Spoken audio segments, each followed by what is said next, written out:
రాష్ట్ర వ్యాప్తంగా ఉన్నటువంటి అధికారులు, ప్రజాప్రతినిధులు, మంత్రులు, పార్లమెంటు సభ్యులు, శాసనసభ్యులు, శాసన మండలి సభ్యులు అందరూ కూడా ప్రారంభించినటువంటి ఈ యొక్క 4 పథకాల శుభ ఆరంభం సందర్భంగా తెలంగాణ కాంగ్రెస్ పార్టీ పక్షాన తెలంగాణ ప్రజలందరికీ కూడా శుభాకాంక్షలు తెలియజేస్తా ఉన్నాం. హనుమంతుని గుడి లేని ఊరు లేదు, ఇందిరమ్మ ఇల్లు లేని ఊరు లేదు అన్నట్టుగా తిరిగి మరొకసారి ఇందిరమ్మ రాజ్యం ప్రారంభమైంది. ఇందిరమ్మ రాజ్యంలో పేదలందరికీ ఇండ్లు గూడు నిర్మించాలనే కాంగ్రెస్ తలంపుతోటి తిరిగి 10 సంవత్సరాల మేకపిల్లల, కోడిపిల్లల అల్లుడి కళ నెరవేరక ఇబ్బంది పడ్డ వాళ్ళందరికీ కూడా కనీస గూడు సౌకర్యాన్ని కలిగించే విధంగా కాంగ్రెస్ పార్టీ చారిత్రాత్మకంగా ఇండ్ల నిర్మాణ ప్రక్రియను ఈ రోజు నుంచి ప్రారంభించింది. అదేవిధంగా రైతులకు అండగా ఉండడానికి ఎన్నికలకు ముందు చెప్పినట్టుగా రైతు భరోసా పేరు మీద ఎకరానికి 12 ఎకరాలు ఎటువంటి నియమ నిబంధనలు కానీ ఏరియా పరిమితి కానీ లేవు. దేశంలో ఏ రాష్ట్రంలో లేని విధంగా భూమి లేని ఉపాధి హామీ కూలీలకు 20 రోజులు ఉపాధి హామీ పనిచేస్తే చాలు అర్హత, సంవత్సరానికి 12,000 ఇచ్చే కార్యక్రమాన్ని కూడా లాంఛనంగా మా కాంగ్రెస్ ప్రభుత్వం ఈరోజు ప్రారంభించింది అని చెప్పడానికి గర్వంగా ప్రతి కాంగ్రెస్ కార్యకర్త పేదలకు అండగా ఉండి గ్రామాల్లో ఈరోజు ఈ కార్యక్రమాన్ని నిర్వహిస్తా ఉన్నాం. ఇంట్లో కొత్త సంతతి వచ్చినా, ఈ బిడ్డ ఆ ఇంటి కోడలైనా, లేదా మార్పులు చేర్పులు కుటుంబం పెద్దదై వేరుపడ్డా రేషన్ కార్డులు రాక 10 సంవత్సరాల నుంచి ఇబ్బంది పడుతుంటే ప్రభుత్వం రేషన్ కార్డులు ఇవ్వలేనటువంటి పరిస్థితి నుంచి అర్హత కలిగిన ప్రతి ఒక్కరికి రేషన్ కార్డు ఇచ్చే కార్యక్రమాన్ని ఈరోజు తెలంగాణ వ్యాప్తంగా ప్రతి మండలంలో ఒక గ్రామంగా ప్రారంభం చేసినాం. ఈ ప్రక్రియ రాని వాళ్ళు, అర్హత కలిగిన వాళ్ళందరూ ఎటువంటి నిరాశ పడకుండా ప్రతిపక్షాలు ఎన్ని అంశాల మీద రెచ్చగొట్టినా, ప్రతిపక్షాలు దుష్ప్రచారం చేసినా ఏది విశ్వసించొద్దని కాంగ్రెస్ పార్టీ పక్షాన కోరుతూ అటువంటి దుష్ప్రచారాన్ని ఎదుర్కోవడానికి కాంగ్రెస్ సైనికులు ప్రతి గ్రామాన గట్టిగా నిలబడి అర్హత కలిగిన ప్రతి లబ్ధిదారునికి, అది ఇందిరమ్మ ఇల్లు కావచ్చు, రైతు భరోసా కావచ్చు, ఉపాధి హామీ ఇందిరమ్మ అభయ హస్తం కావచ్చు, లేదా రేషన్ కార్డు కావచ్చు, ఇప్పించే దానిలో ప్రభుత్వానికి మధ్య వారధిగా గ్రామీణ స్థాయి కార్యకర్తలందరూ కూడా, అధికారులు కూడా నిష్పక్షపాతంగా ఈ దేశ ఐక్యత కోసం ముక్కలైన శరీరాన్ని చేసుకొని ఆనాడు మీ నాయకుడు అటల్ బిహారీ వాజ్పేయి తోటి దుర్గా మాతగా పోల్చబడ్డటువంటి ఇందిరమ్మ గురించి మాట్లాడుతున్నారే. నేను భారతీయ జనతా పార్టీని అడుగుతా ఉన్నా, ఇలా అటువంటి నాయకుల మీద మీ పార్టీ ఏం క్రమశిక్షణ చర్య తీసుకుంటుందని అడుగుతా ఉన్నా. ఇందిరమ్మను ఇయ్యాల కూడా గ్రామీణ ప్రాంతాల్లో నేను ఇంతకుముందు చెప్పినట్టుగా హనుమంతుని ఆలయం లేని ఊరుండకపోవచ్చు, ఇందిరమ్మ లేని ఊరుండకపోవచ్చు. అటువంటి ఇందిరమ్మకు సంబంధించిన విషయం లోపల మేము ఇందిరమ్మ ఇల్లు ఇస్తే డబ్బులు ఏమా? ఇవాళ తెలంగాణ రాష్ట్రం నుంచి జీఎస్టీ పేరు మీద సంవత్సరానికి 1,000 కోట్ల రూపాయలు కడతా ఉన్నామే. ఒకసారి ఉదాహరణ, 10 నెలల తెలంగాణ ప్రజల యొక్క చార్జెస్ కట్టం జీఎస్టీ పేరు మీద 37,000 కోట్ల 664,000 రూపాయలు జీఎస్టీ పేరు మీద ఈ 10 నెలల కాలంలో రాష్ట్ర ప్రభుత్వం యొక్క ప్రజల దగ్గర పన్నులు వసూలు చేసుకున్నది కేంద్రం. మాకు హక్కు లేదా? ఫెడరల్ సిస్టమ్ అనేది ఇండియాలో భాగస్వామ్యం కాదా? గత సంవత్సరం 23-24 ఆర్థిక సంవత్సరానికి 46,500.43 కోట్ల రూపాయలను ఈ తెలంగాణ రాష్ట్ర ప్రజానికం దగ్గర నుంచి జీఎస్టీ రూపం వసూలైంది. అట్లా ప్రతి ఆర్థిక సంవత్సరం తీసుకుంటే 22-23 41,000 కోట్లు ఇట్లా తీసుకుంటే అవుతుంటే అనేక రకాలుగా పన్నులు ఈ రాష్ట్ర ప్రజలు దేశానికి కడతా ఉన్నారు. పథకాల పేర్లకు సంబంధించుకుని మాట్లాడితే అసలు దేశ స్వాతంత్ర ఉద్యమంలో కానీ దేశానికి సంబంధించినటువంటి అనేక చారిత్రాత్మక ఉద్యమాల్లో ఏ పాత్ర లేనటువంటి వాళ్ళ పేర్లు భారతీయ జనతా పార్టీ ఇలా పథకాల పేరు పెట్టింది. దీన్ దయాళ్ అంత్యోదయ, వాజ్పేయి సడక్ యోజన, దీన్ దయాళ్ గ్రామీణ కేశవ యోజన, అటల్ ఫైనాన్స్ యోజన, పెన్షన్ యోజన, దీన్ దయాళ్ గృహజ్యోతి యోజన, దీన్ దయాళ్ వికలాంగుల Yojana, Shyam Prasad Mukherjee urban mission, Shyam Prasad Mukherjee port trust, Shyam Prasad Mukherjee industrial township. ఇవన్నీ దేశం కోసం ప్రాణాలు అర్పించిన వాళ్ళ, ఈ దేశ స్వాతంత్ర్యం కోసం పోరాడిన కుటుంబాల, ఏనాడు దేశం కోసం దేశ అభివృద్ధికి సంబంధించి కానీ దేశ స్వాతంత్ర్యం కోసం కానీ అసలు ఈ దేశంలో త్యాగానికి మారుపేరైనటువంటి కుటుంబాలకు సంబంధం లేని వీళ్ళ పేర్లని మీరు పెట్టుకుంటారు. ఇలా మీరు ఇందిరమ్మ గురించి మాట్లాడతారా? నేను కిషన్ రెడ్డి గారు అడుగుతా ఉన్నా, హైదరాబాద్కు ప్రాతినిధ్యం వహిస్తూ కేంద్ర మంత్రిగా గతంలో ఆర్కియాలజీ అండ్ టూరిజం ఉంటివి. Hyderabad is a lake and rock city. So many archaeological ప్రదేశాలు ఈ రాజధాని హైదరాబాద్ లో ఉన్నాయి. ఒక్కదానికైనా నిధులు తీసుకొచ్చినరా? ఇవాళ కూడా కేంద్ర మంత్రి హైదరాబాద్ జిల్లా కేంద్రం నుంచి రాష్ట్ర రాజధాని నుంచి మీరు ప్రాతినిధ్యం వహిస్తా ఉన్నారే. రాష్ట్రానికి రావాల్సిన వాటా తెలంగాణ ప్రభుత్వం ఈ దేశంలో 29వ రాష్ట్రంగా ఏర్పడ్డ తర్వాత ఈ 29వ రాష్ట్రానికి విధిగా బాధ్యతగా కేంద్రం నుంచి నిధులు రాకపోతే కనీసం ప్రధానమంత్రిని అడిగే ధైర్యం ఉందా? తెలంగాణ ప్రజల ఆకాంక్షలకు అన్యాయం జరుగుతుంటే అది అడగచాత కాదు. నీ మంత్రి జ్ఞానవంతుడా నిన్నే ఒక సభలో మాట్లాడుతూ రాజకీయాలు వద్దన్నారు. ఎస్, అభివృద్ధి తెలంగాణ ప్రాంతం కోసం అందరం కలిసి చేసుకోవడానికి ఎప్పుడు కూడా సమ్మతమే. మేము గతంలో ప్రభుత్వాల మధ్య భేషజం ఉంచదలుచుకోలే. తెలంగాణ రాష్ట్ర ప్రభుత్వంగా కేంద్ర ప్రభుత్వాన్ని ఈ తెలంగాణ ప్రయోజనాల కొరకు ఎప్పుడు కూడా మా హక్కును అడుగుతాం, ఇవ్వకపోతే కొట్లాడతాం, పోరాడతాం. బాజాప్తా తెలంగాణ ప్రయోజనాలు తెలంగాణ ప్రజా కాంగ్రెస్ ప్రభుత్వానికి, మా ప్రజాపాలన ప్రభుత్వానికి అవసరం అనే మాట మనం చేస్తా ఉన్నా. ఇలా మీకు బాధ్యత ఉంటే ఈ తెలంగాణ నుంచి ప్రాతినిధ్యం వహిస్తున్న మంత్రులు ప్రభుత్వాన్ని నిలదీసి కేంద్రంకు నిధులు రాష్ట్రానికి వచ్చే విధంగా ఇలా మెట్రోకు కానీ, మూసీకి కానీ, గృహ నిర్మాణానికి కానీ, రేపు 4th సిటీకి కానీ, ఔటర్ త్రిపుల్-ఆర్ కానీ అన్ని రకాల ప్రాజెక్టులకు నిధులు ఇవ్వాల్సిన బాధ్యత మీకుంది. మేము ఈ భారతదేశంలో అంతర్భాగమైన 29వ రాష్ట్రం తెలంగాణ ప్రజాస్వామికంగా డాక్టర్ బాబాసాహెబ్ అంబేద్కర్ రచించినటువంటి ఆర్టికల్ 3 ద్వారా పార్లమెంటులో బిల్లు పాస్ అయ్యి ఏర్పడ్డ రాష్ట్రం ఇది. ఎవరో భిక్షేస్తే దాక్షిణ్యాల మీద ఏర్పడ్డ రాష్ట్రం కాదు ఇది. ప్రజల ఆకాంక్షలకు అనుగుణంగా ఏర్పడ్డ రాష్ట్రం ఇది. ఇటువంటి రాష్ట్రాన్ని నిర్లక్ష్యం చేస్తుంటే చూస్తూ ఊరుకోం. అందులో ప్రతి కాంగ్రెస్ కార్యకర్త కాదు, ఈ దేశంలో ఉన్న ప్రతి పౌరుడికి ఒక తల్లి లాంటి ఇందిరమ్మ పేరుంటే ఇన్లియరా?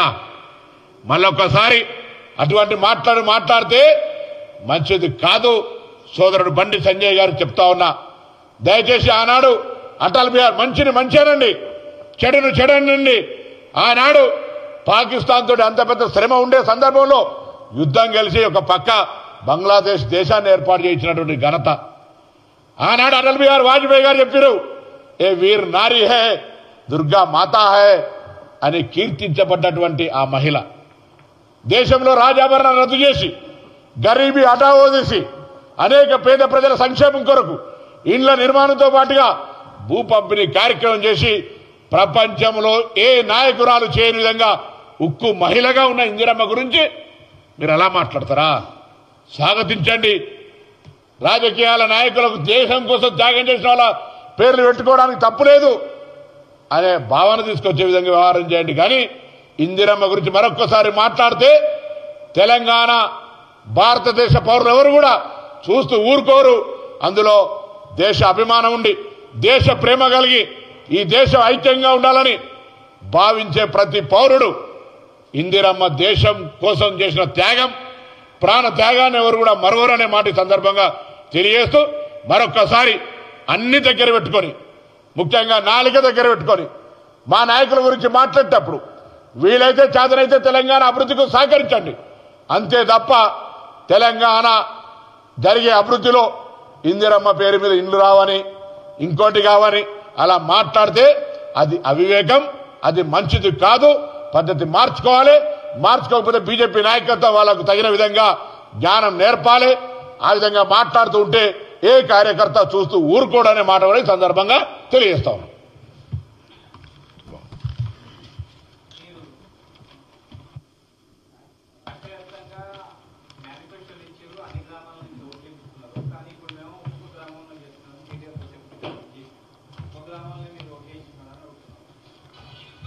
ఇప్పుడు కనీస అవగాహన ఏదైనా ఒక ప్రోగ్రాం లాంచింగ్ అయితే మేము జనవరి 20 నాడు ఇవ్వాలని ప్రకటించుకున్నాం. జనవరి 26 ముందు అప్లికేషన్లు అడుగుతామంటేనేమో ఎన్నిసార్లు ప్రజలను అవమానపరుస్తుందన్నది వాళ్ళే. అప్లికేషన్ల ప్రక్రియకు సంబంధించి మా దగ్గర గతంలో దయచేసి వాస్తవాలను కొంత ఓపెన్గా డిస్కషన్ చేసుకున్నాం. ప్రజాపాలన అప్లికేషన్లలో తీసుకొని కుల సర్వేగా దీర్ఘంగా తీసుకునే అప్లికేషన్ల దగ్గర నుంచి కొంత వివరాలు పంపితే గ్రామాల్లో పంచాయతీ చేసింది మీరే. అప్లికేషన్ల ప్రక్రియ తీసుకున్నాం. అర్హత కలిగిన వాళ్ళకి అందరికీ కాలపరిమితి నిర్ణయించుకో కేటీఆర్ గారు. అర్హత కలిగిన వాళ్ళకి ఇయ్యక నాడు మమ్మల్ని అడుగు చెప్తాం. దా ఏ ఊరికి నీ సిరిసిల్ల నియోజకవర్గంకి వస్తావా, మీ బావగారి సిద్దిపేటకి వస్తావా, నాయన గారి గజ్వేల్కి వస్తావా, ఎక్కడికి వచ్చినా అర్హత కలిగిన వాళ్ళు ఎవరైనా మిస్ అయితే కాంగ్రెస్ పార్టీ నాయకత్వం మీకు జవాబు చెప్పడానికి సిద్ధంగా ఉన్నది. కనీసం ఇప్పుడైనా కొంత ప్రభుత్వం ఏర్పడ్డ మొదటి నెల నుంచే పిల్లి శాపనార్థనాలు పెడుతూ ప్రభుత్వం కూలిపోతుంది, ప్రభుత్వం ఉండదు, అనేక రకాలుగా శాపనార్థాలు పెట్టండి. మీరు ఒకటానికొకటి 200 యూనిట్ల ఉచిత విద్యుత్తు, మహిళలకు ఆర్టీసీ బస్సు, 500 గ్యాస్ సిలిండర్లు, 55,000 ఉద్యోగాలు, సన్నవడ్లకు పైసలు, మెచ్ ఛార్జీల పెంపు, రైతు మన ఆర్కేశ్రీ 5 నుంచి 10 లక్షలు ఇట్లా కార్యక్రమాలు చేసుకోవడం బర్దాష్కి బాహర్ అంటారు. అసహనానికి పరాకాష్ట. ఇవాళ 4 పథకాలు ఈ దేశంలో ఏ పార్టీ నాయకుడు కూడా, నేను 87 డిగ్రీ కాలేజ్ ప్రెసిడెంట్గా చూస్తాను, అప్పటి నుంచి రాజకీయాలు సత్యనారాయణరావు, చొక్కారావు, వెంకటస్వామి గారి జమానా నుంచి ఏ పథకం కూడా స్టాచ్యురేషన్ మోడ్లో ఉన్నటువంటి ఆర్థిక విధ్వంసం తర్వాత కూడా ఏర్పడ్డ ఈ ప్రభుత్వం ఇన్ని కార్యక్రమాలు చేసుకుంటూ పోతుంటే ప్రశంసించేటువంటి ఆలోచన లేకపోతే అజీర్తిగా ఉంటే మా వాళ్ళంతా కొంత కార్టూన్స్ వేసి ఈనో కొద్దిగా వంపలు బావగారు ఆ ప్యాకెట్లు కూడా పంపిస్తాం అందరికీ. ఆ విధంగా దయచేసి కాంగ్రెస్ చేస్తున్న కార్యక్రమాలను ప్రజలకు అందకపోతే రేపు శాసనసభ ఉన్నది, ప్రజాస్వామ్యం ఉన్నది, చర్చ చేద్దాం. కానీ మంచి కార్యక్రమాలు జరిగినప్పుడు కనీసం స్వాగతించేటువంటి సంస్కారాన్ని 10 సంవత్సరాలుగా పరిపాలించేటప్పుడు తెలంగాణ రాష్ట్రం ఏర్పడ్డ తర్వాత పరస్పర గౌరవానికి సంబంధించినటువంటి ఈ తెలంగాణ షాన్ మెహమానంకు దేకినేకి కూబి అనే అంశాన్ని మర్చిపోయి మాట్లాడుతూ ఉంటుంటే పాపం ఇంకా అజ్ఞానం నుంచి బయటికి రాలేకపోతున్నారే అని బాధ కలుగుతోంది.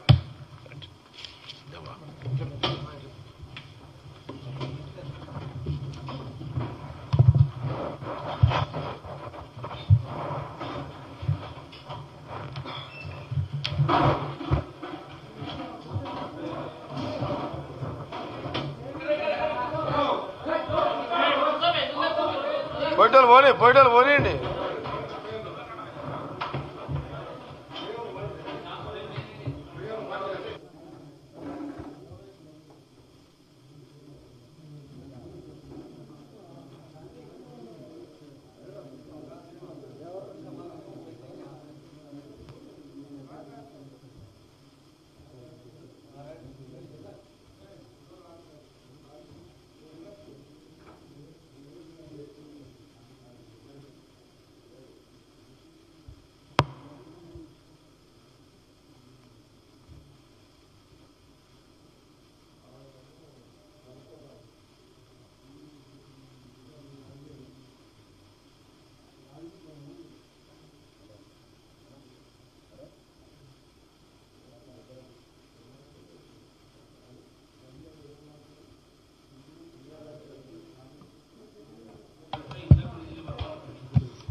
ఇందిరాగాంధీ గారి పేరు పెడితే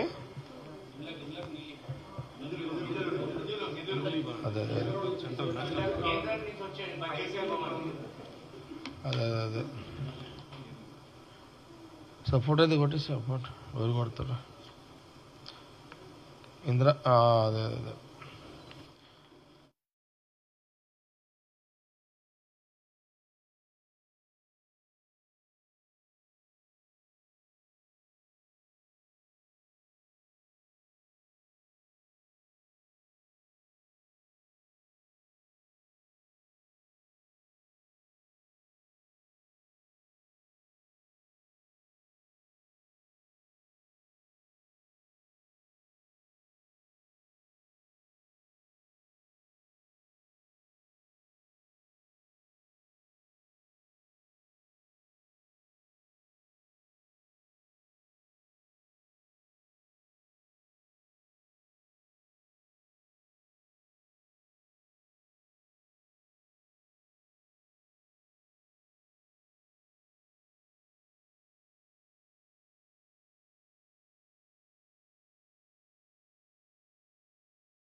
సెంట్రల్ మినిస్టర్ గారి యొక్క కామెంట్స్ మీద ఈరోజు ఈ యొక్క ప్రెస్ మీట్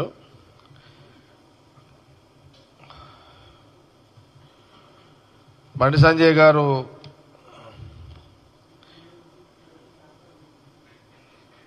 ఈ దేశ నాయకురాలు, భారతదేశ నాయకురాలే కాదు ప్రపంచ దేశ నాయకురాలుగా గుర్తింపు పొందినటువంటి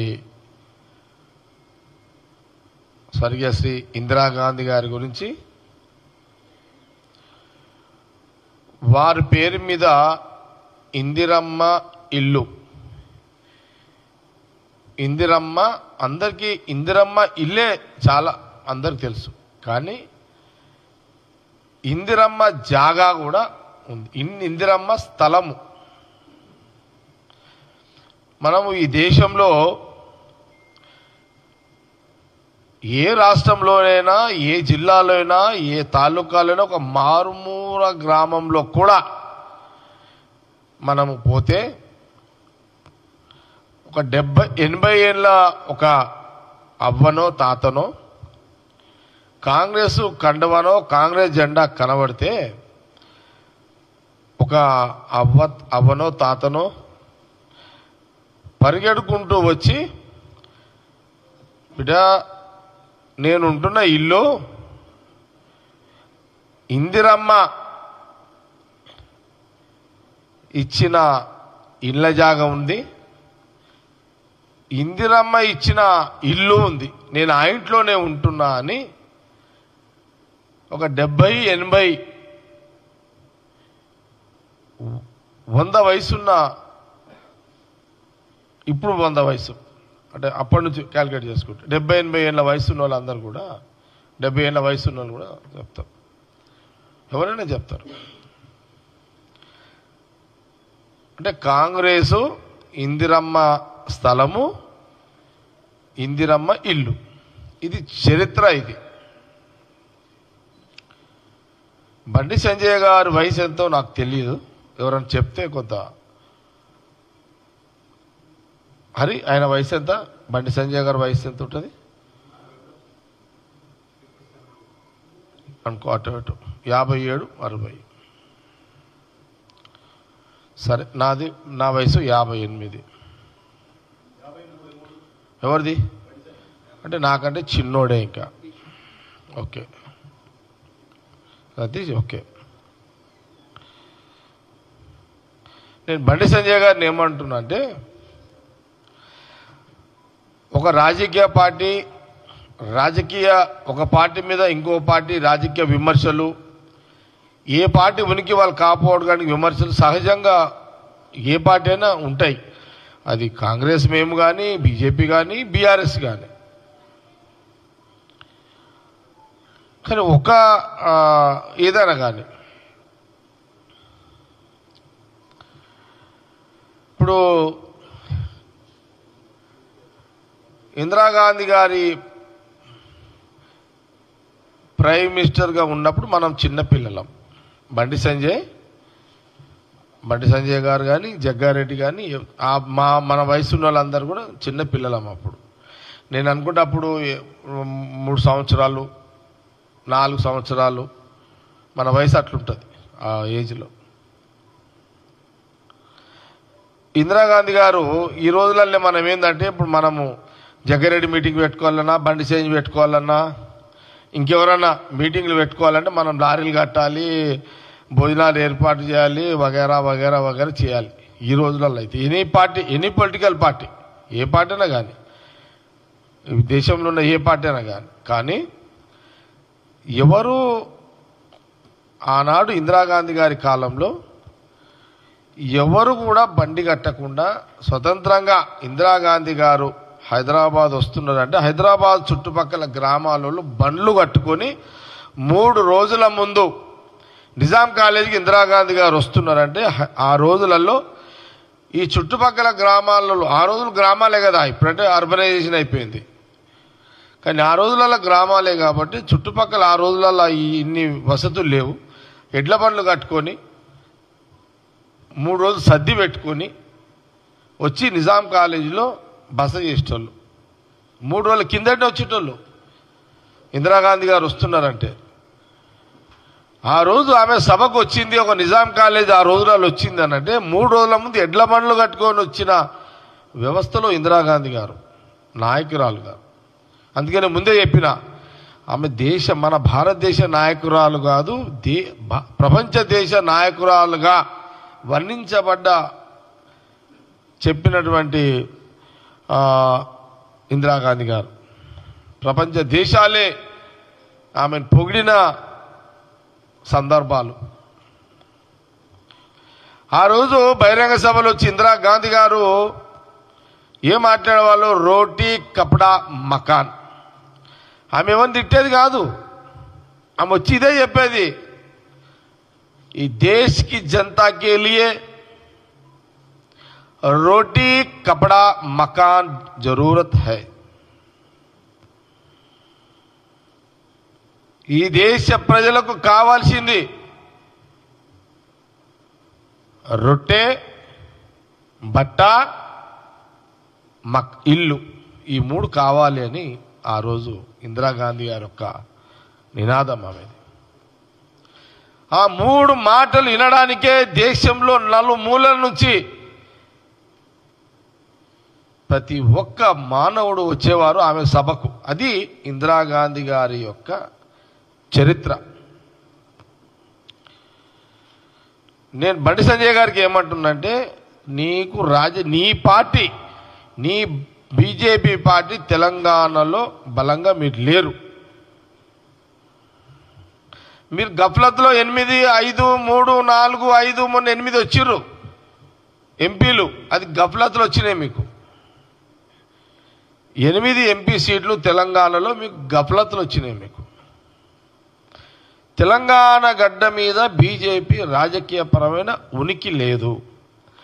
ఎవరు ఒప్పుకున్నా ఒప్పుకున్నా ఈ రాష్ట్ర రాజకీయాలు కాంగ్రెస్ తర్వాత బీఆర్ఎస్ మధ్యలో పోటీ ఉంటుంది.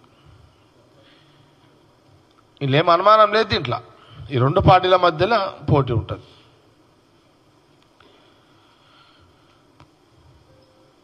కాబట్టి మీరు గఫ్లత్లో వచ్చిరు 8 పార్లమెంట్లు అనుకొని మళ్ళా గఫ్లత్లో పెరుగుతాయి అనుకుంటున్నారు, పెరగాయి. మీరు ఏదో రకంగా మీ ఉనికిని కాపాడుకునే తెలంగాణ గడ్డ మీద ఉనికిని కాపాడుకునే రాజకీయపరమైన మీరు ప్రకటనలు చేస్తున్నారు. కానీ నేను బండి సంజయ్ గారికి ఏం చెప్తున్నంటే, అసలు ఇందిరాగాంధీ గారి గురించి నీకు ఏం తెలుసుకోకుండా ఎందుకు మాట్లాడుతున్నావు? సెంట్రల్ మినిస్టర్ వీను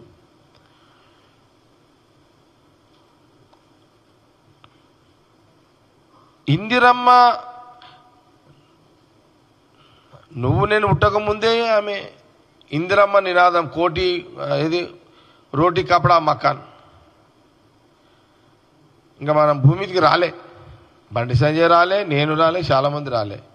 మనం రాకముందేనే ఇందిరాగాంధీ గారు రోటీ కపడా మకాన్ అన్నది. అంటే ఆనాడే ఇందిరమ్మ ఇల్లు, ఇందిరమ్మ జాగా, ఇందిరమ్మ ఇల్లు. ఇప్పుడు నువ్వు ఏదో ప్రధానమంత్రి మోడీ గారికి చెప్పి తెలంగాణ ప్రజలకు ఇందిరమ్మ ఈ పేరు పెడితే ఇందిరమ్మ ఇల్లు పైసలు ఇయ్యము, మా కోట ఇయ్యము అని ఆయన తెలంగాణ ప్రజలకు ఇండైరెక్ట్గా డైరెక్ట్గా ఒక భయపెట్టించే ఒక బ్లాక్మెయిల్ మాటలు మాట్లాడిండు బండి సంజయ్ గారు.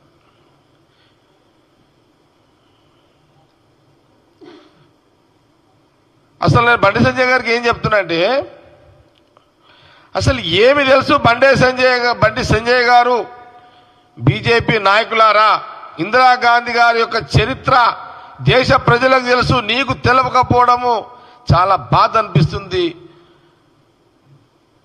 కాంగ్రెస్ పార్టీకి, ప్రజలకు, దేశ ప్రజలకు, తెలంగాణ ప్రజలకు ఈనాటికి దేశంలో ఈ తెలంగాణ రాష్ట్రంలో ఏ ఊరికి పోయినా ఎక్కడ పోయినా ఇందిరమ్మ అంటే చాలామంది ముసలోళ్ళు తాతలు మన అమ్మమ్మలు నాయనమ్మలు లేచి కూర్చుంటారు. అది చరిత్ర. ఆమె పేరు చెప్తే ఆ 70 ఏళ్ళ వయసు వల్ల ఒక అవ్వనో తాతనో ఇందిరమ్మ అనగానే వాళ్ళ ఎంట్రికెట్లు నిలబడుతుంది. ఇట్లా అంత పవర్ఫుల్ పేరు ఇందిరా గాంధీ గారు పేరు. ఇది కాంగ్రెస్ పార్టీ నాయకుడు కార్యకర్తగా నేను గొప్ప చెప్పుకోవడం కాదు, నిజం. ఇది వాస్తవము. బండి సంజయ్ గారికి టెస్టింగ్ చేయాలని ధైర్యం ఉంటే నువ్వు ఏ ఊరు అంటే ఆ ఊరికి, నీ పార్లమెంటులోనే మీ ఊరికే పోదాం, బండి సంజయ్ గారి ఊరికి పోదాం. ఒక 60 ఏళ్ళు 70 ఏళ్ళ ఒక తాతనో అవ్వనో అమ్మనో అడుగుదాం, ఆమె ఏం చెప్తుందో ఇందిరాగాంధీ గారి గురించి విందాం. దానికి నువ్వు రెడీనా? బండి సంజయ్ గారికి కాంగ్రెస్ పార్టీ సవాల్ చేస్తుంది. ఈ కోతల రైడు అయిపోతావు నువ్వు. పేరు మార్చాల్సి వస్తుంది మళ్ళా నీకు. ఇవాళ రెడీ? ప్రాక్టికల్గా మాట్లాడదాం. నువ్వు మమ్మల్ని తిట్టుంటే మేము ఇంత సీరియస్గా అడగం, నేను ఛాలెంజ్ చేయం. నువ్వు ఇందిరాగాంధీ గారి గురించి మాట్లాడినావు. ఇందిరమ్మ ఇల్లుకి పైసలు మేము మోడీ గారు చెప్పి ఇప్పియమని అంటున్నావు నువ్వు. దానికి నేను ఛాలెంజ్ చేస్తున్నా, కాంగ్రెస్ పార్టీ పక్షాన్ని ఛాలెంజ్ చేస్తున్నా బండి సంజయ్ గారికి. బండి సంజయ్ గారు, బీజేపీ నాయకులారా, మీ నాయకులకు ఈ దేశంలో ఈ చరిత్ర ఉంది.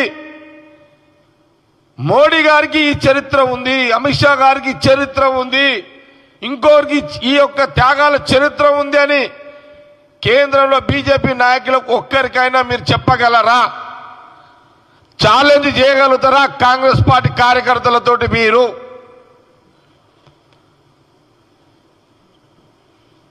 మీకు ఆ ధైర్యం ఉందా, దమ్ముందా బీజేపీ నాయకులకు?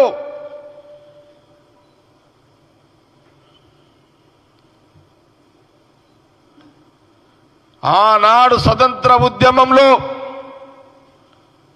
దేశ ప్రజలు ఆ రోజు మహాత్మా గాంధీ గారి యొక్క నాయకత్వంలో ఈ దేశానికి స్వాతంత్రం రావాలి, తీసుకురావాలి, తెచ్చుకోవాలి అన్న రోజు అందులో జవహర్లాల్ నెహ్రూ వారి కూతురు ఇందిరాగాంధీ గారి వారి వయసు అప్పుడు నేను అనుకుంటే అప్పుడు చాలా చిన్న వయసు. అరే ఏజ్ ఎంత ఉందా?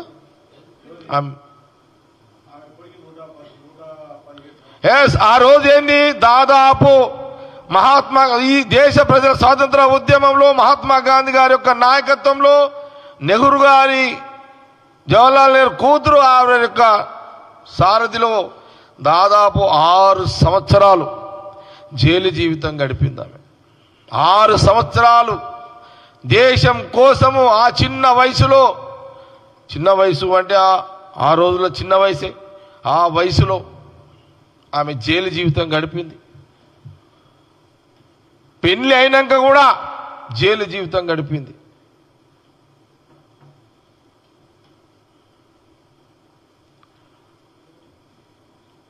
వారు దేశ ప్రజల స్వాతంత్ర ఉద్యమంలో మహాత్మా గాంధీ జవహర్లాల్ నెహ్రూ గారి యొక్క నాయకత్వంలో దేశ ప్రజల స్వాతంత్ర ఉద్యమంలో జైలు జీవితం గడిపే సందర్భాల్లో కూడా వారు ప్రెగ్నెన్సీగా ఉండే. ఆ జైల్లోనే పుట్టింది ఎవరు? మొదటి సంతానము రాజీవ్ గాంధీ గారు. ఆమె జైల్లో ఉన్నప్పుడే రాజీవ్ గాంధీ గారు పుట్టిరు స్వతంత్ర ఉద్యమంలో. ఇది ఇందిరాగాంధీ గారి యొక్క జీవిత చరిత్ర.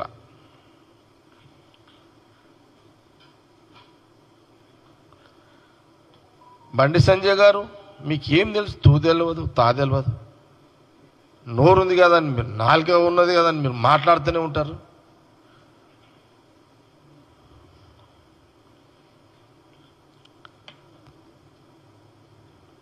చెప్పండి, మీ బీజేపీ పార్టీలో ఒకరి గురించి చెప్పండి.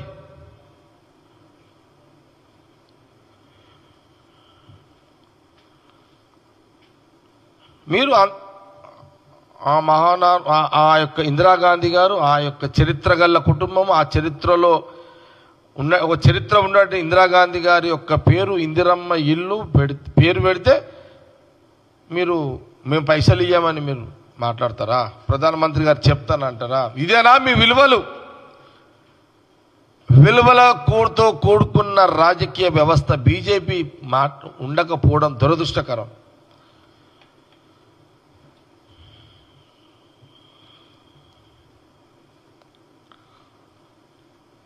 ఈరోజు ఇంత చెప్పాల్సిన అవసరం ఎందుకు వచ్చింది? ఒక ఇందిరాగాంధీ గారి గురించి నీ వయసు ఎంత, నా వయసు ఎంత? మేము ఏ రోజు కూడా అటల్ బిహారీ వాజ్పేయి గురించి తప్పుగా మాట్లాడలే కాంగ్రెస్ పార్టీ. ఎల్కే అద్వానీ గారి గురించి కూడా ఎప్పుడు కూడా తప్పుగా మాట్లాడలేదు కాంగ్రెస్ పార్టీ. ఆ రోజు కూడా ఇందిరాగాంధీ గారు వాజ్పేయి గురించి ఎంతో గొప్పగా భావించే రాజకీయ వ్యవస్థ అది. ఏం మాట్లాడుతావు బండి సంజయ్? ఏం ఆమెకు ఇంకో చరిత్ర ఉంది. ఆ రోజు బంగ్లాదేశీ స్వాతంత్ర ఉద్యమం, వాళ్ళ బంగ్లాదేశీ స్వాతంత్రం ఇప్పించే దాంట్లో పాకిస్తాన్ సైనికులను తరిమి కొట్టి బంగ్లాదేశీ స్వాతంత్రం ఇచ్చిన ఉక్కు మహిళా మహాన్ నాయకురాలు అని ప్రపంచ దేశాలు పొగిడిన చరిత్ర ఇందిరాగాంధీ గారిది. ఆ రోజు పాకిస్తాన్ సైనికులను ఇందిరాగాంధీ గారు మన దేశ ఆర్మీకి డైరెక్షన్ ఇచ్చి తరిమి కొట్టండి, బార్డర్ని దాటించండి, బంగ్లాదేశ్ స్వతంత్రం ఇప్పించండి అని డైరెక్షన్ ఇచ్చి ఆ పాత్ర పోషించి ఆ దేశానికి స్వాతంత్రం ఇప్పించిన ఒక చరిత్ర ఇందిరాగాంధీ గారు. మరి మీరు ఎన్నికలు వస్తే ఆ బార్డర్లకించి వాళ్ళని మీరే పిలుచుకుంటారు, మీరే బాంబులు వెలిపిస్తుంటారు, ఎలక్షన్లలో మళ్ళీ మీరే పవర్ పాలిటిక్స్ చేస్తుంటారు. మేము ఎంత చెప్పినా కాంగ్రెస్ యొక్క చరిత్ర, మా నాయకుల యొక్క చరిత్ర, ఇందిరాగాంధీ గారి యొక్క చరిత్ర మేమెంత చెప్పినా తక్కువనే.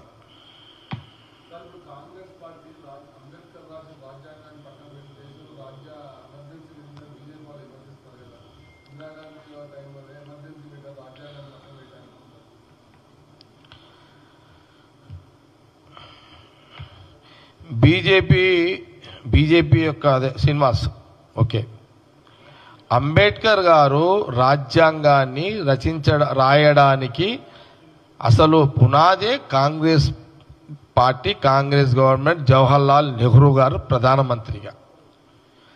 అంబేద్కర్ గారు ఆ రోజు లా మినిస్టర్గా అతన్ని అంబేద్కర్ గారు రాజ్యాంగాన్ని రాయండి, ఈ దేశం సమస్త కులాలు, సమస్త మతాలు స్వేచ్ఛగా స్వతంత్రంగా జీవించడానికి ఒక రాజ్యాంగాన్ని తీసుకురావాలి, ఒక ప్రతిపాదనను తీసుకొచ్చే దాంట్లో ఆ రోజు జవహర్లాల్ నెహ్రూ గారు ప్రధానమంత్రిగా లా మినిస్టర్ అంబేద్కర్ గారు బాధ్యతలు అప్పచెప్పించింది చరిత్ర కాంగ్రెస్ పార్టీది.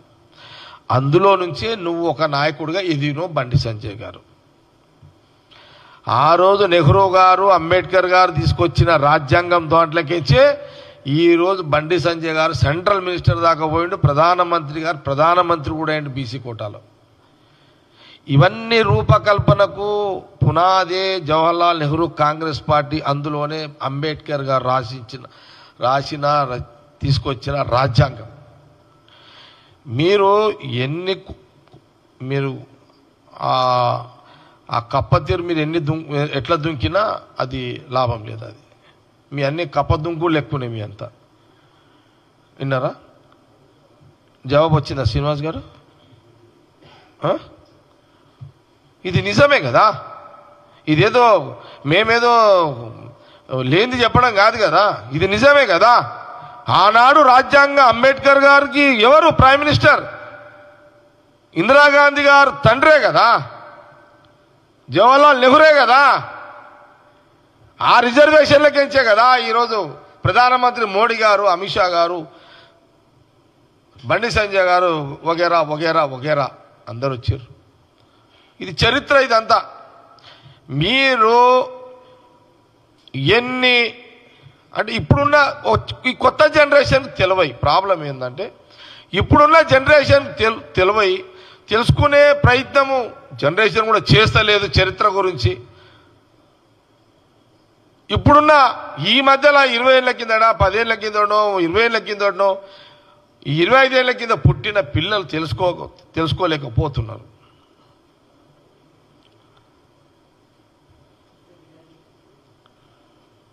అసలు నిజంగా చెప్పాలంటే ఆనాటి మహాత్మా గాంధీతో పాటు ఎవరైనా కానివ్వండి, సర్దార్ వల్లభాయ్ పటేల్ వారు కూడా ఆ రోజు కాంగ్రెసే కదా. ఈరోజు బీజేపీ నాయకులు సెంట్రల్ క్లెయిమ్ చేసుకుంటున్నారు. బీజేపీ పుట్టింది ఎప్పుడు? ఎన్నేళ్ళ అది పుట్టి? 40 ఏళ్ళు పుట్టి. ఏడండి భయ్, అటో ఇటో 40, 45. మరి కాంగ్రెస్ పుట్టింది ఎప్పుడు? 140 ఎక్కడ మీరు? మరే నాయన మీకంటే డబల్ నాయన కాంగ్రెస్ పార్టీ పుట్టి. మీరు 40 అయితే మేము 140. మీరు కాంగ్రెస్ పార్టీకి, బీజేపీ మన్మన్లాలు, మీరు మునిమన్మల్లు కాంగ్రెస్ పార్టీకి. కాంగ్రెస్ పార్టీకి మునిమన్మల్లు మీరు. సరే ఏం చేస్తాం, టైం ఆగలేక మునిమన్మలు తాతం తన్నట్టు ఉంది కథ. ఇదంతా వయసులో ఉన్నారు ముత్తాత కాంగ్రెస్ పార్టీ. కొందరికి ముత్తాత, కొందరికి తాత, కొందరికి తండ్రి అదే కాంగ్రెస్ పార్టీ, కొందరికి తల్లి అదే కాంగ్రెస్ పార్టీ చరిత్ర.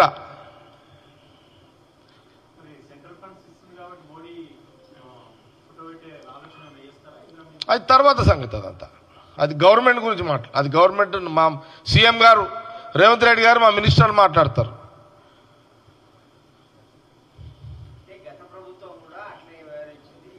కాబట్టి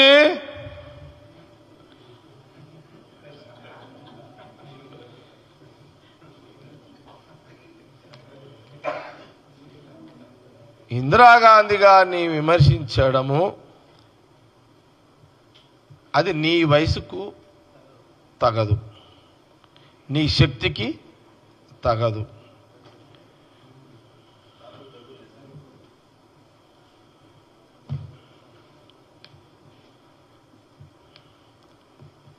ముత్తాతలకు తాతలకు అంత ముత్తాత అంటే ఓకే, అంత నాయనమ్మని ఏమంటారు తెలుగులా? జేజమ్మ. ఎస్, జేజమ్మ ఇందిరాగాంధీ గారు. జేజమ్మకే దగ్గులు నేర్పుతావా బండి సంజయ్?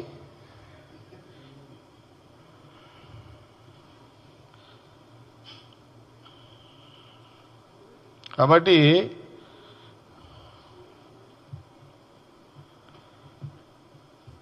ఏదో తెలియక మాట్లాడినావు.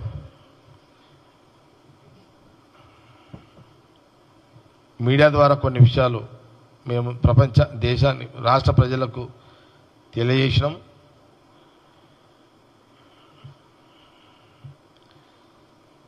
బండి సంజయ్ గారు, మీరు క్షమాపణ చెప్పేసి ఈ సబ్జెక్ట్ ఇటుకి వదిలేసుకోండి. మీరు మళ్ళీ ఒకసారి ఇందిరాగాంధీ గారి నుంచి మీరు మాట్లాడి మీరు నవ్వుల పాలు కావద్దని కాంగ్రెస్ పార్టీ మీడియా ద్వారా తెలియజేస్తూ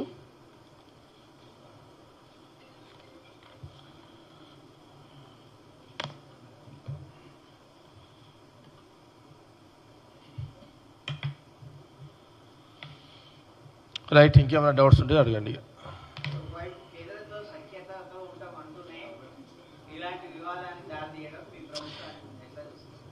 అది గవర్నమెంట్, అది ఏదైనా ఉంటే ప్రధానమంత్రి ముఖ్యమంత్రి రేవంత్ రెడ్డి గారు అది వేరే ఉంటుంది. అది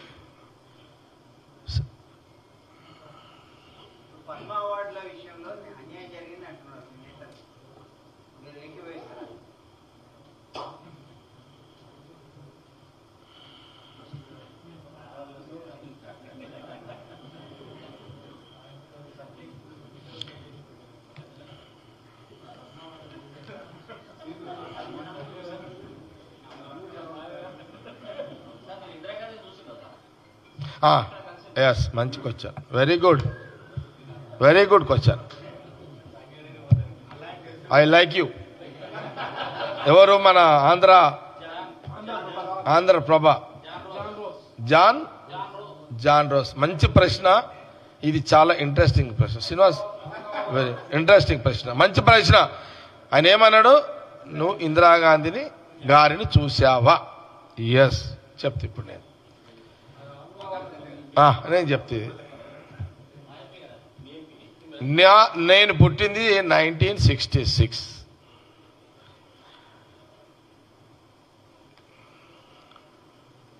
బహుశా మా Sangareddy head quarter, Medak parliament head quarter Sangareddy.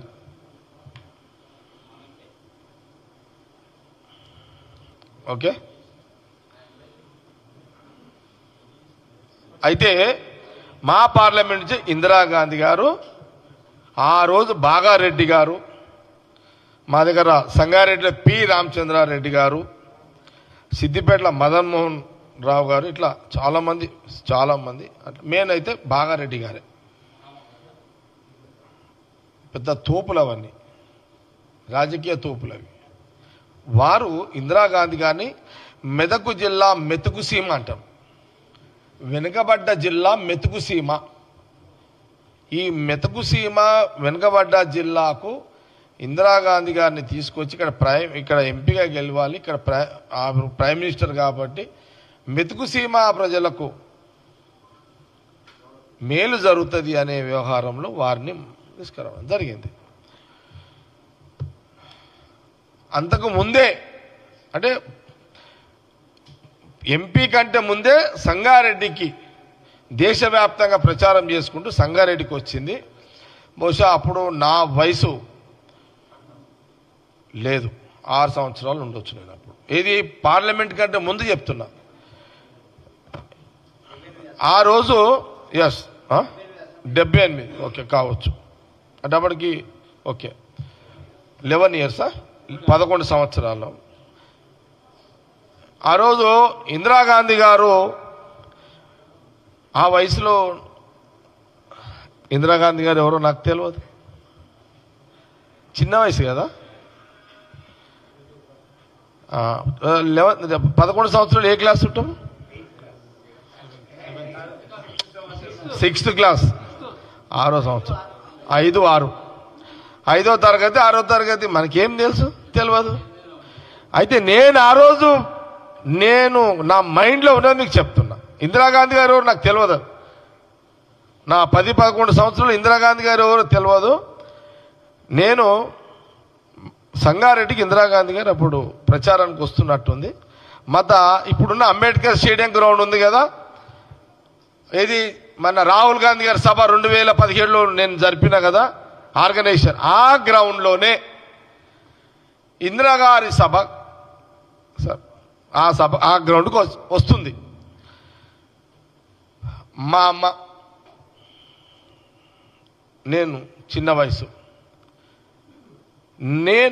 నా మనసు ఇప్పటికీ నా కళ్ళల్లో తిరుగుతుంది మీకు చెప్తున్నా. అప్పుడు ఇందిరాగాంధీ గారు సంగారెడ్డికి వచ్చే టైము అంటే ఆ వయసులో నా మెమరీ చెప్తున్నా మీకు.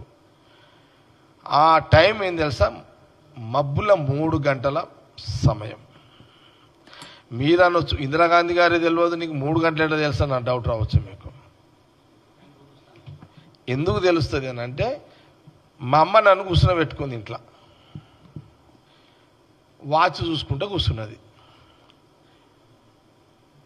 ఇందిరాగాంధీ గారు మా సంగారెడ్డి అంబేద్కర్ గ్రౌండ్కి వచ్చిందని అప్పుడు ఊర్లలో ఏం లేదు కదా, వాళ్ళు సప్పుడు వస్తూ తెలిసిపోతుండే ఆ రోజులలో. ఆ టైం అప్పుడు చూసుకుంటున్నట్టుంది, అది నాకు బాగా జ్ఞాపకం ఉంది. మబ్బులు వచ్చింది, ఆమె 3 కావచ్చు 4 కావచ్చు మబ్బులు వచ్చింది. ఆ టైంకి మా అమ్మ ఇక్కడ నుంచి ఇప్పుడు సపోజ్ బహుశా అది అంబేద్కర్ స్టేడియంకి ఇక్కడికి దాదాపు ఒక జట్టి నాగేశ్వరరావు, అదే మన కుసుమ్ కుమార్ వాళ్ళ ఇంట్లో మేము రెంట్కున్నాం అప్పుడు. వారింటి నుంచి గ్రౌండ్కి ఒక అటో ఇటో ఒక 30 కిలోమీటర్, కొంత కిలోమీటర్ కాకుండా దూరమే కదా. ఆ సప్పుడు చూసి ఇందిరాగాంధీ గారు వచ్చిర్రు అని మా అమ్మ నన్ను పట్టుకొని ఉరుకుతూనే ఉన్నది.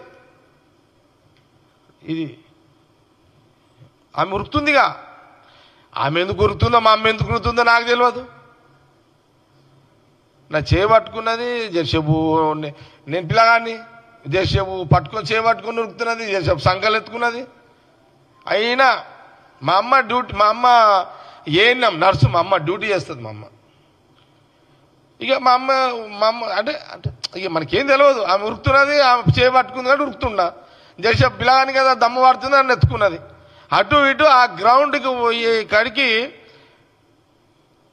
మీరు రాహుల్ గాంధీ గారు వచ్చినట్టు సభ గ్రౌండ్ చూసారు కదా, ఆ గేట్ ఎంట్రీకి చాలా దూరం ఉంటుంది. ఆ గ్రౌండ్లోకి పోయేటికి ఆ రోజులలో ఏంటంటే సింగిల్ డాయిసే ఉంటుండే, ఓన్లీ సింగిల్ డాయిసేగా. ఆ సింగిల్ డాయిస్లో ఇందిరాగాంధీ గారు, ఆమె పక్కకు బాగారెడ్డి గారు, రామచంద్రారెడ్డి సాబ్, పి రామచంద్రారెడ్డి గారు. అంటే అప్పుడు బాగారెడ్డి గారు కూడా తెలియదు నాకు, పి రామచంద్ర సాబ్ తెలియదు, తర్వాత చరిత్ర నేను తెలుసుకున్నా కాబట్టి. ఆ రోజు ఏంటిది పోయినాము, వీళ్ళ దూరం కంచే ఆమెను చూడాలని అంతే. ఎవరు? మా అమ్మ పేరు డి జమాయమ్మ. మా అమ్మ ఇందిరాగాంధీ గారిని చూడాలని పిల్లగాడని చూడకుండా మా అమ్మూరికి నన్నురికి పిచ్చి సంకలెత్తుకొని అటు మీద గ్రౌండ్కి పోయి ఏం లేదాడా దూరం గెంచి ఆమెను చూసుడు అంతే.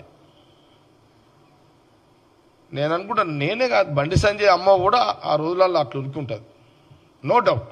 నేను విమర్శిస్తలేదు, సారీ, నేను విమర్శిస్తలేదు బండి సంజయ్ గారిని. బండి సంజయ్ గారు తప్పుగా అనుకోవద్దు ప్లీజ్. నేను మా అమ్మాయినా మీ అమ్మాయిని ఒకటే,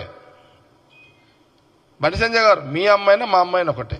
కానీ ఆనాడు ఆ రోజులలో అలాంటి అభిమానం మా అమ్మకైనా మీ అమ్మకైనా మా నాయనకైనా మీ నాయనకైనా ఉన్నది. ఇప్పుడు ఓకే, నువ్వు బీజేపీలో ఉన్నావు, నీ పాలసీలు వేరు, నువ్వు ఇందిరాగాంధీ గారు అంటున్నావు, నువ్వు అనకపోతే కూడా మోడీ గారు ఊరుకోరు. మీ అమ్మాయినా మా అమ్మాయినా ఒకటే, మా నాయన మీ నాయన మనకు ఒకటే, అందులో తేడా లేదు. కానీ ఆ రోజు ఆ రకంగా అభిమానాలు అట్లా ఉండే మన పెద్దవాళ్లకు అనే ఉదాహరణలో భాగమే నేను మా అమ్మ గురించి చెప్పుకుంటూ ఇప్పుడున్న అన్ని జనరేషన్స్, బీజేపీలో ఉన్న అన్ని జనరేషన్స్ ఎవరైతే ఇప్పుడున్న నాయకులం ఉన్నామో, మీరు బీజేపీలో ఉన్నారు, కాంగ్రెస్ ఉన్నాం, నేను ఇప్పుడు కాంగ్రెస్లో లేకుండా ఇంకో పార్టీలో ఇదే చరిత్ర. బహుశా నేను వేరే పార్టీలో ఉంటే చెప్పకపోవచ్చు, కానీ ఇది నిజం. కాబట్టి ఇది నాకు ఊహల్లో ఉన్నది, ఆ రోజు చూసింది, తర్వాత తెలుసుకున్నా కాబట్టి ఇవన్నీ మీకు చెప్పగలుగుతున్నా. మా అమ్మ దూరంగా సంతోషపడ్డది చూసింది. సింపుల్. ఆమె ఎంత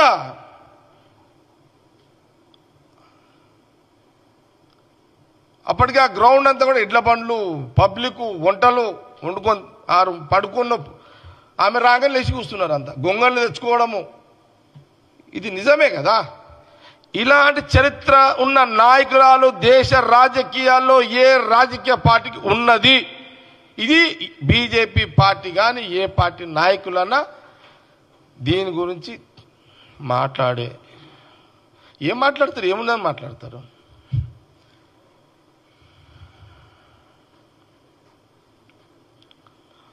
బండి సంజయ్ గారే కాదు, ఆ రోజులలో నేను అనుకుంటా ప్రధానమంత్రి మోడీ గారు, అమిత్ షా గారు, ఒక కుటుంబ సభ్యులు కూడా ఆ రోజు ఇందిరాగాంధీ గారికి అభిమానులు ఏముంటారన్న తప్పు కాదు. అది వేరు, రాజకీయాలు వేరు. అలాంటి యొక్క పుట్టుక, అలాంటి యొక్క చరిత్ర ఈ దేశ రాజకీయ వ్యవస్థలో ఒక ఇందిరాగాంధీ గారికి దక్కింది. వేరేళ్లకు ఇక అవకాశం లేదు అనేది ఒక కాంగ్రెస్ పార్టీ నాయకుడు కాదు, ఒక జగ్గారెడ్డిగా నా అనుభవాలను కూడా ఒక ప్రశ్నకు ఇన్నేక చెప్పడం జరిగింది.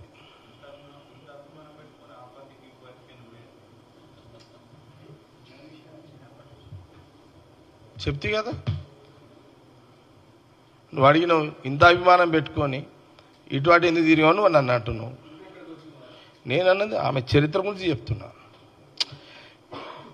మళ్ళీ ఇంకోసారి చెప్తా ఇది, ఎందుకంటే అంత పెద్ద ఇందిరాగాంధీ గారి చరిత్ర ముందు మనం చేసే ఏమంటారు ఇది ట్రావెలింగ్ల పంచాయతీ చెప్పొద్దు. ఏం శ్రీనివాస్, ఒక గొప్ప చరిత్ర చర్చ జరిగింది గాంధీ భవన్ మీడియా సమక్షంలో. ఇంత చరిత్ర గల్ల ఒక ఇందిరాగాంధీ సందర్భంలో నాలాంటి చెత్త రాజకీయాల గురించి మాట్లాడి, నా గురించి నేను కూడా రాజకీయ తప్పులు చేసి ఉంటానే అది వేరే సంగతి. అది కానీ ఈ టైంలో ఒక చరిత్ర గురించి ఇందిరాగాంధీ గారి యొక్క జీవిత చరిత్ర చర్చ జరుగుతున్న గాంధీ భవన్ మీడియాలో నువ్వెట్లా బతికినో నన్ను మీరు అడగడము ఈ టైంకి అది సూట్ కాదు. అది ఓకే, ధన్యవాదాలు. Already okay, right.